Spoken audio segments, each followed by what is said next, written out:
আসসালামু আলাইকুম সুপ্রিয় ভিউয়ার্স, আপনাদেরকে একটা দুঃসংবাদ দিতে যাচ্ছি। আমরা আজ দুপুর 2 সময় জুম্মার নামাজের পর আমাদের আনোয়ার চাচা মহাজন, খুবই সুপরিচিত একজন ব্যবসায়ী, যিনি দীর্ঘদিন থেকে ব্যবসার সাথে জড়িত আছেন। ওনার এই হচ্ছে দোকান। এই দোকানটি ওনারা শাটার বন্ধ করে নামাজে গিয়েছিলেন ওনার ছেলে সাকিব, কিন্তু ওই সময় একজন এই যে আপনারা দেখতে পাচ্ছেন, এই ছেলেটা আমাদের গ্রামে কাজ করে, দীর্ঘদিন থেকে ছেলেটা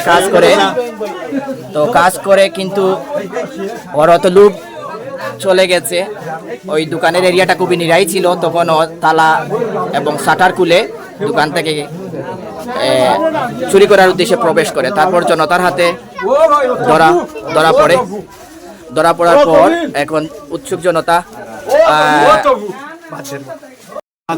তাকে আটকানোর পর ওর কাছ থেকে মানিব্যাগ উদ্ধার করেন। তো আমরা দেখতে পাচ্ছি এখানে শত শত জনতা উপস্থিত আছেন।